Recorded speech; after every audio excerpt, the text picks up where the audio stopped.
Բարև ձեզ, շնորհակալություն, որ եկաք տաղավարարից եթերին, մի քանի թեմաներ եք առանձնացրել, խնդրեմ, որ հարցից եք ուզում սկսել, որ թեմայից։ Նախ շնորհակալ եմ ընձեռված հնարավորության համար և երկրորդը բարև հայրենակից։ Այս վերջին մանավանդ երկու շաբաթվա ընթացքում ժողովուրդ դու դեռ բռնելու տեղ ունես այս Սուրբ Խաչի ուլին։ Ես սրան, այս թուրքի լամուկին, այլևս կարող եմ ասել, որակումներ չունեմ, որ կարողանամ տալ, նորություն լինի, որովհետև թշնամու մասին այդքան էլ հեշտ չէ, գիտեք, շատ ճիշտ արտահայտվել, բացի նրան թշնամի և ոսող անվանելուց։ Այս ներողություն միլիմեջլիսի վերածված մեր ազգային ժողովում 3 շաբթի, 4 շաբթի օրերը սա ինչ է անում։ Ես հիմա դիմում եմ ոչ թե իրեն կամ իր կողակցին, այլ դիմում եմ մեր ժողովրդի այն տխմար հատվածին, որ այսքանից հետո էլ դեռ կարող է նրա անուն տալ, արտասանել։ Լավ, դուք չեք հասկանում, որ սա բացարձակ աննորմալ է, ինչպես կասեին կապելու գիժ, կապելու խելառ ավելի ճիշտ։ Սա առողջ մարդ չի ախր, սա ես չէի ցանկանա էլի, որ մեր երկրի ղեկավարը լիներ այսքան այլանդակ, այսքան այլասերված։ Մի մարդ, որ կարողանա լեզուն կուլ չտալ ու ամբյոնից հայտարարել, եթե դուք կարծում եք, որ բանակը անվտանգության գրավականն է, ուրեմն մտածեք, մենք անվտանգություն չունենք։ Բա այ շան ցեղից ծնված, ախր շներն ափսոս են, այ թուրքի ցեղից ծնված, դու ինչի համար ես այստեղ։ Եթե մենք անվտանգություն չունենք, եթե մենք պետություն չունենք, ինչպես որ դու ես ասում, բա դու ես ինչ փողեր ես աշխատում և ում ես ղեկավարում։ Ես հիմա ժողովուրդ քեզ եմ դիմում։ Այսօր ասում է 4 միլիարդ, թե տրիլիոն, 1 միլիարդ է ասում, 1 տրիլիոն է ասում, բյուջեն հարստացրել է։ Այստեղ լավ կլիներ ասեին, սուտ խոսողի հերը շուն դառնա, թե դու բյուջե ես հարստացրել, դու բյուջեն լցնում ես ու թալանում, են էլ քո լցրածը, տուրք ու տուգանքներ են, ուրիշ ոչ մի բան, չէ որ մենք արդյունաբերություն չունենք, մենք չունենք գրեթե գյուղատնտեսություն, որոնք բյուջեն լցնելու հիմնական աղբյուրներն են։ Դու մարդկանց դարձրել ես տուգանքի մատերիալ, քո բառերն են, լցնում ես ու այնտեղ ես դատարկում պարգևավճարների, չգիտեմ ինչերի, եթե մեր բյուջեն այդքան լցված է, ինչու պետական աշխատողներ են, ասենք ուսուցիչը, բժիշկը, ինչու նրանց աշխատավարձը 10 դրամով չի ավելացել, ինչու թոշակները 10 դրամով չեն ավելացել, եթե դու տրիլիոններով ես լցնում բյուջեն, այ ստախոս, այ խաբեբա, այ այլասերված թուրքի լամոկ, հերիք է էլի, հերիք է։ Ես հիմա այնքան իր վրա չեմ զայրանում, իր էքի վրա չեմ զայրանում, ինչքան նրան լսողների և հնազանդվողների վրա։ Ես մեկ անգամ արդեն անդրադարձել եմ, երբ որ նա Գյումրու տնտեսագիտական համալսարանում տնտեսագիտությունից դասախոսություն էր կարդում։ Ինքը դա է, ավելին չի կարող լինել, բայց այն ոչխար մասսան ի դեմս պրոֆեսորատ դասախոսական կազմի, որոնք նստած ու լուրջ դեմքով սրանում կնդրում էին։ Դուք եք պահում սրան, դուք երկրի թշնամին եք դառնում կամա։ Այսեքը գնացել էր երկուսով, չէ, երկուսով գնացել են Սյունիք։ Ձեր ինչ հորցավն է այնտեղ կորել, որ գնում եք մանգալու։ Դուք եք Սյունիքը դրել այդպիսի հարցականի տակ։ Դուք եք Սյունիքը դարձրել Զանգիզուրի միջանցք դառնալու ենթակա։ Ինչու ես արտասանեցի Զանգիզուրի, որտեղ երբ 1 տարի առաջ սրա հոգևոր հայրը, բայց գուցե եւ ֆիզիկապես հայրը, չգիտեմ, Ալիևը արտասանում էր Զանգիզուրի միջանցք արտահայտությունը, այդ նույն օրը այս թուրքի լամուկը եւ այն մյուս թուրքի լամուկը աղքը արտասանեցին Զանգիզուրի միջանցք արտահայտություն։ Հայը Զանգիզուր չի ասում, ասում է Զանգեզուր։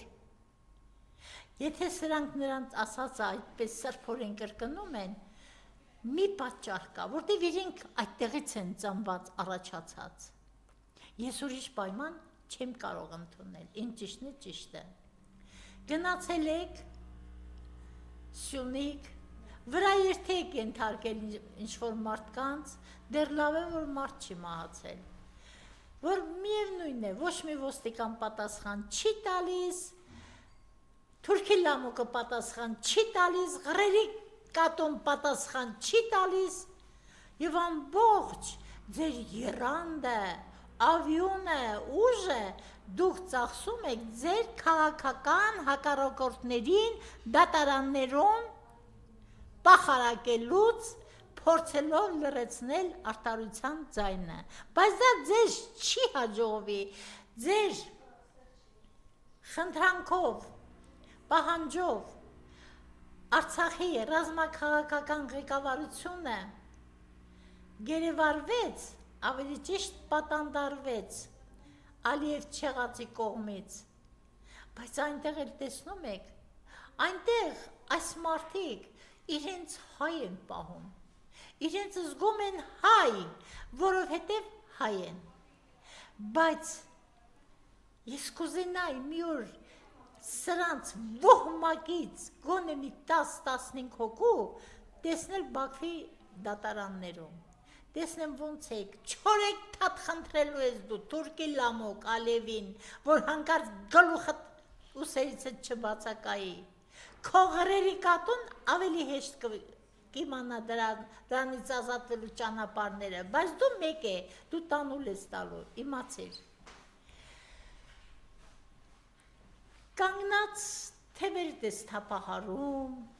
ափեղ ցփեղ դուրս ես տալիս, երբ կադրը կանգնեցնում են, դու նման ես արդեն կապիկի, ոչ ավել, ոչ պակաս։ Համացանց դու սիրում ես, չէ՞,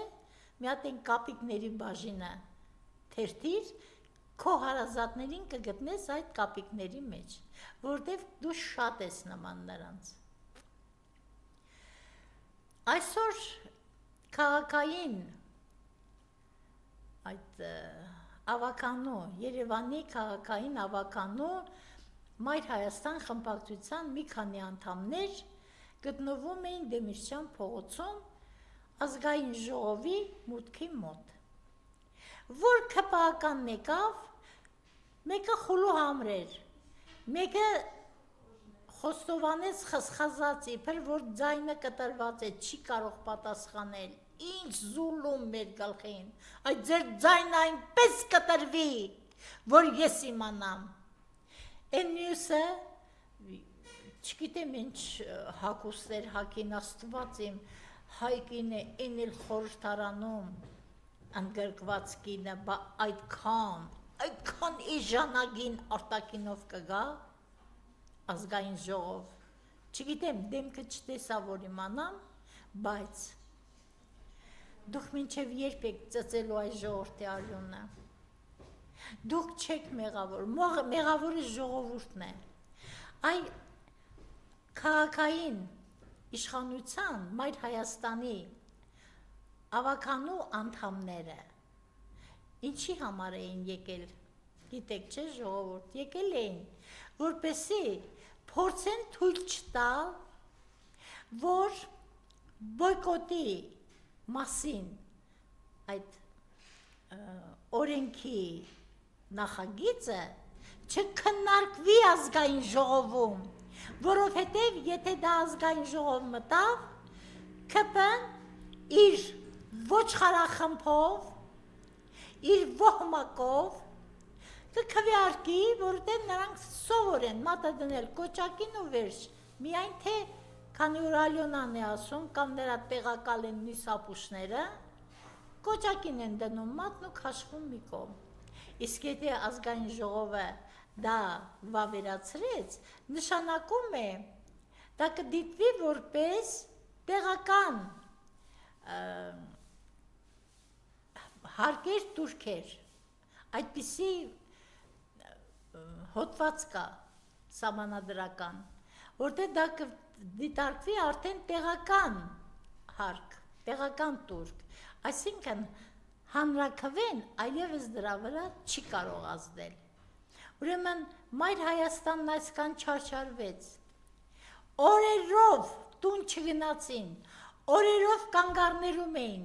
տաքեր, ցուրտեր, անձրևեր, չգիտեմ ձյուներ, ինչ էր, նրանք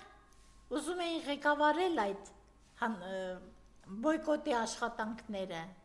բայց ժողովուրդ ինչպես միշտ, էլի դու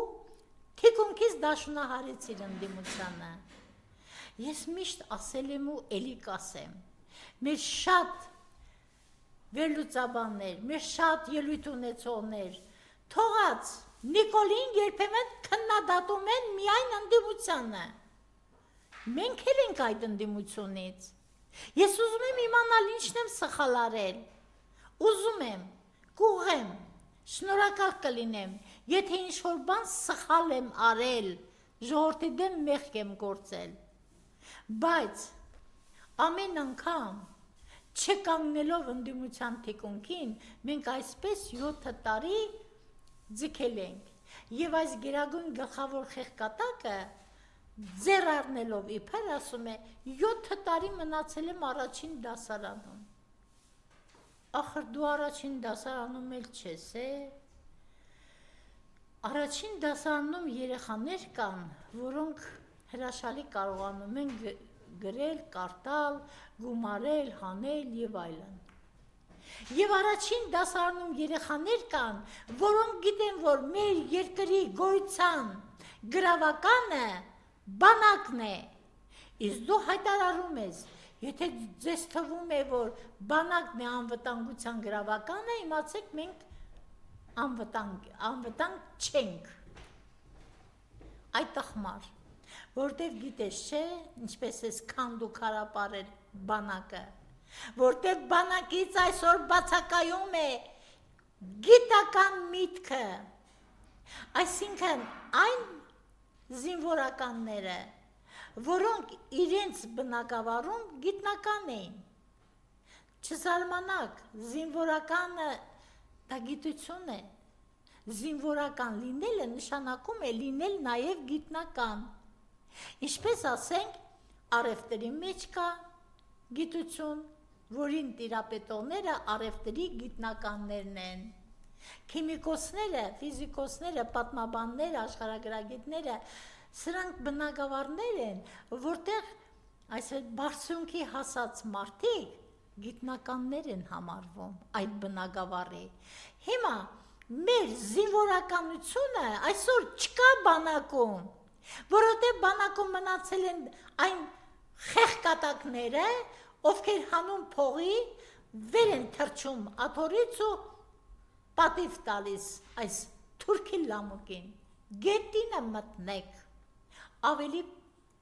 պատվավեր կլինի, ես ինչ եք անում, ես ինչ եք անում, ձեր մեջ չկա մեկը, որ կանգ առնի սրա դեմ ու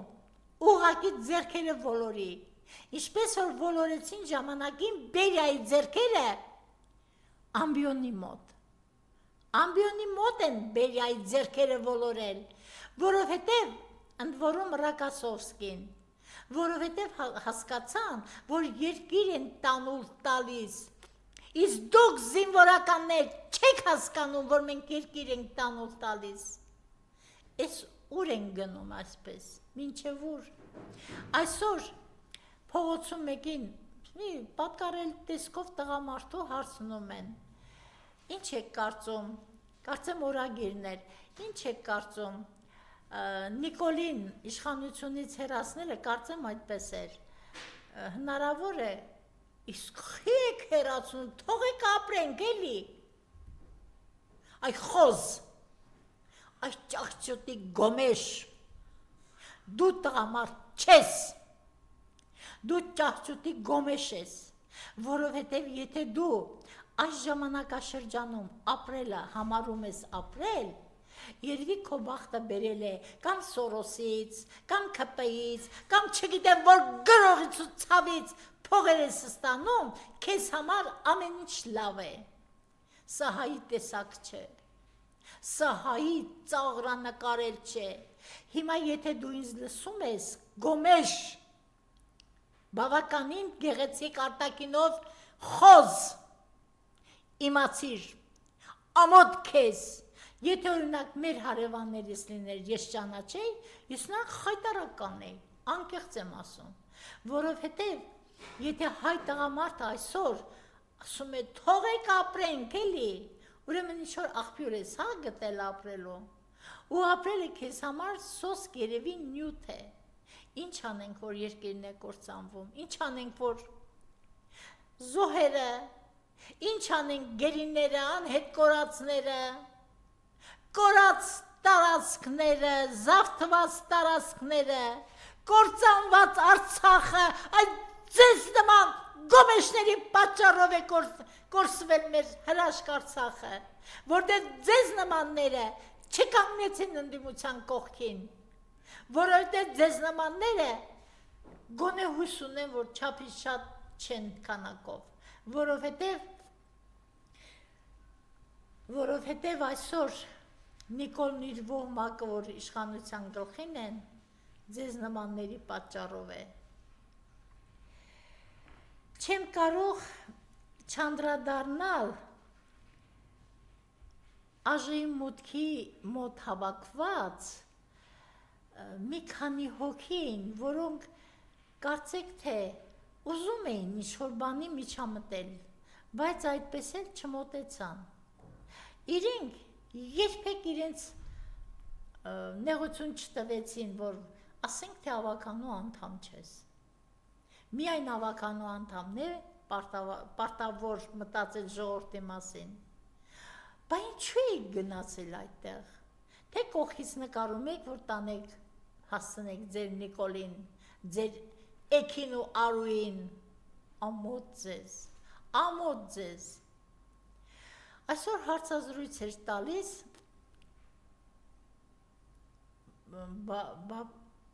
Ռուբեն Ռուբինյանը։ Վայ գետինը մտնես, Սուրբ Խաչի ուլ։ Ես ժամանակին, երբ որ նա առաջադրվել էր ներկայացուցչի պարտականությունների մեջ ընդդեմ քլեչի, ես այն ժամանակ սրան ասել եմ, այ գար, ուր ես գնում գելի բերան, քլեչը քո տարիքի չափ դիվանագիտական ստաժ ունի, դու ինչ պիտի կարողանաս անել այդ փորձված աղվեսի դեմ, այդ խորամանկության գագաթնակետ աղվեսի դեմ, դու գնացիր, որտեղ վստահ էր, որ անելու ես միայն այն, ինչ Նիկոլը կպահանջի։ Այսինքն դու մտածում ես, որ վաղ չէ մյուս օրը կամ այն մյուս օրը, երբ որ իշխանափոխություն լինի, դու կարող ես ասել, որ դե Նիկոլն է այդպես պահանջել, ես էլ արել եմ։ Սա քեզ չի փրկելու, այս Սուրբ Խաչի ուլ, քեզ մորթազերծ կանեն, ինչպես այդ ուլերին, բարի ոչ ֆիզիկական իմաստով իհարկե, որպեսզի հանկարծ ասեք, ես սրի ու չգիտեմ ինչի կոչ եմ անում, այդպես չէ։ Մարդկա, որ ապրում է, բայց մեռած է, օրինակ ամբողջ ԿՊ-ն ապրում է, լափում է, բայց մեռած է, որովհետև դուք բարոյապես եք մեռել, Բարոյապես դուք սատկել եք ավելի ճիշտ։ Ինչ էր նորից բամբասում նախկին նախագահներին։ Դու խելք չունես, որ քո դեմ կանգնած են կարգին լրագրողներ, ովքեր հասկանում են, որ երևույթները պետք է դատել միայն ժամանակի մեջ, որոնց համար պարտադիր է ժամանակագրությունը հաշվի առնել։ Առանց ժամանակագրության անիմաստ է խոսել երևույթների մասին, որովհետև մարդուն չի կարելի հանել ժամանակից ու նրան դատապարտել։ Այդպես որ լիներ, Ստալինին պիտի մաս-մաս կտրատեին, բայց չի կարելի մարդուն ժամանակից հանել ու նաև դրվատել։ Ժամանակը որոշում է ամեն ինչ։ Հիմա, այդ որ դու ուզում էր նորից Քոչարյանի ոսկորները կրունկներից սկսած կրծում ես, այ հիմար, ախր դու քեզնից ինչ ես ներկայացնում։ Ես քանի անգամ եմ ասել, Քոչարյանը ընդունվում էր աշխարհի բոլոր երկրներում, չճանաչված երկրի նախագահ լինելով հանդերձ։ Այդ չեմ խոսում, երբ որ Հայաստանի նախագահ էր։ Ձեզ ով է շանտեղ դնում։ Ով։ Ոչ ոք, որովհետև դավաճանների վրա միայն ծիծաղում են, դավաճաններին օգտագործում են ու հետո շպրտում։ Դուք բոլորդ քպականներ, բոլորդ դավաճան եք, բայց ձեր ղեկավարը թշնամի է, ոսող, նա դավաճան չի, նա իր տերերին միշտ էլ հլու հնազանդ ու հավատարիմ ծառայելի ու ծառայում է։ Բայց ժողովուրդ, բա դու ինչ ես մտածում։ Դու քո մասին էլ չես մտածում։ Այս խելագարը ամբյոնից ինչի մասին ասես ճամարտակում է, ինչի մասին ասես խոսում է, իր խելքը հասնում է, չի հասնում,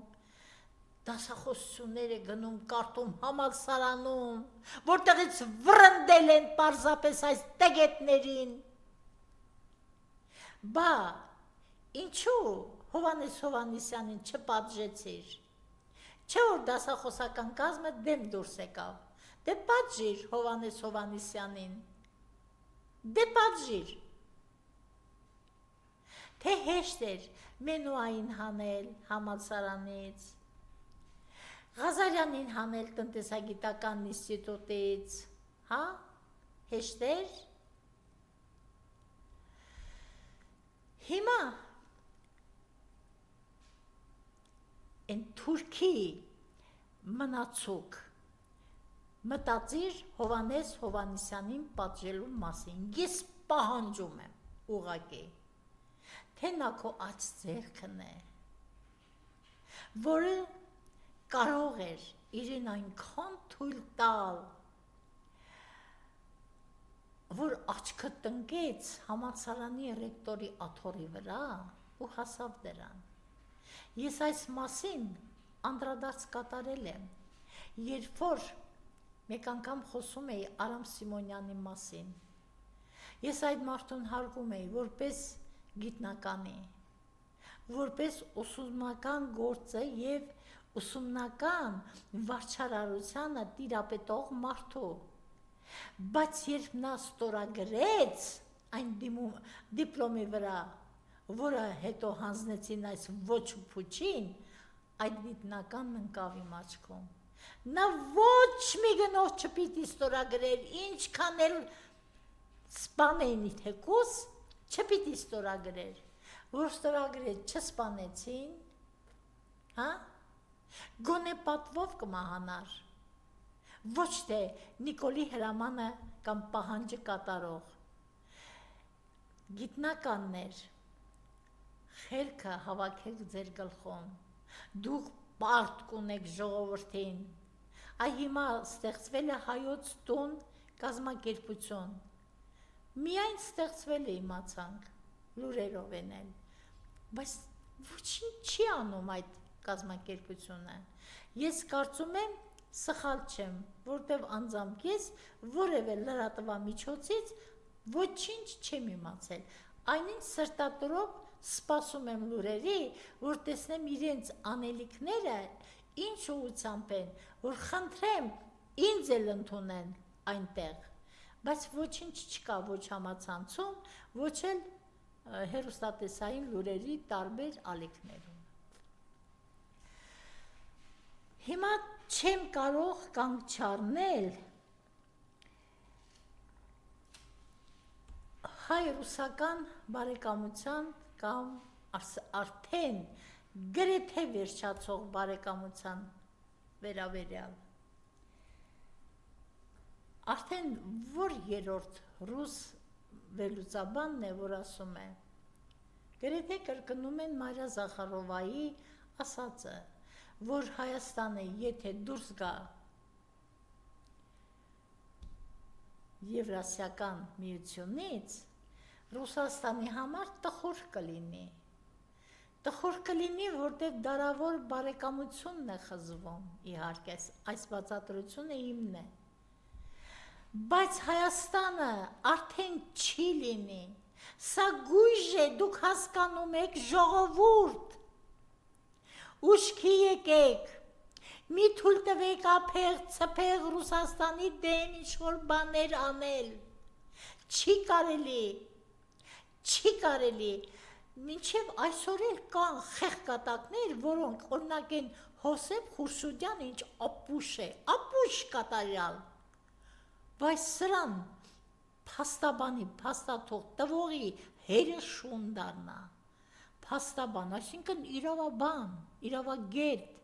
որը մինչև հիմա էլ ասում է, ակնհայտ է, որ Ռուսաստանը պարտվում է, հա, քանի որ այդ մասին դու ես խոսում, են Եվրոպա կուսակցության դեգեներատն է խոսում, են Վարդագույն Շիրինյանը, են Վարդագույն Արման Բաբաջանյանը, այն գունաթափ, մաշված, քրքրված Արամ Զավենի Սարգսյանը, իրենից ոչինչ չներկայացնող, Էլում ասեմ, երևի որևէ մեկին չմոռացա։ Եվ մի նյութի շուրջ էլ խոսեմ և ավարտեմ։ Համացանցում Սիմոնյան Փոստ այդպիսի էջ կա։ Ես այդ լրագրողին անձամբ ճանաչում եմ, շատ հարգում եմ մինչ այլոց։ Նա հաճախ եթեր է ուղարկում զանազան հարցումներ։ Եվ ես չեմ կարող պարզապես չսոսկալ այն հարցման պատասխանից, թե ում կուզենայիք տեսնել Հայաստանի վարչապետ։ Ժողովուրդ դու լրիվ ես խելագարված։ Այսօրվա մեր վիճակը ինձ հիշեցնում է Գաբրիել Գարսիա Մարկեսի 100 տարվա մենությունը։ Երբ մարդիկ արդեն սկսել էին իգուաններից ծնվել, հասկանում եք սա ինչ է նշանակում։ Այսինքն, ժողովուրդ դու կենդանի գիտակից մարդու չես առաջացել, հա? Ամենաբարձր թվերը վերաբերվում են իհարկե Գարշահոտ Բերանին։ Այսպես ժողովուրդ չի կարելի։ Ես էլի ասել եմ, եթերում հիմա էլ կասեմ։ Ինչ եք կարծում։ Աշխարհում ինչքան խելար, աննորմալ, այլասերված, թշնամի, ոսող, դավաճան, հոգեկան ծանր հիվանդ կա, պիտի դառնա Հայաստանին վարչապետ, այդքան հեշտ է վարչապետ լինելը, 7 տարի տեսնում եք էլի, դեռ իր խոստովանությամբ առաջին դասարանից ինքը չի փոխադրվել, որտեղից փոխադրվի, հազիվ լափում է 7 տարի, ինքն իր ոհմակը, ժողովուրդ, հիշիր, քեզ խաբելով, իբր թալանածները հետ բերելով, այսօր էլ ասում է, այդ տրիլիոնների մեջ, այդ թալանածը հետ բերածներ թվերել կան, հերթական խաբկանքը, ժողովուրդ մի թույլ տուր, որ քեզ հիմարացնեն հերիք է, Ինձ թվում է, մենք բոլորս քրիստոնյա ժողովուրդ ենք ու քրիստոնեության մեջ 7-ը ուրիշ որակ ունեցող թիվ է։ Եկեք ավարտենք այս խայտարակությունը, այս 7-ամյա խայտարակությունը, եկեք ավարտենք, դու պիտի դուրս գաս փողոց, ուրիշ ելք չկա։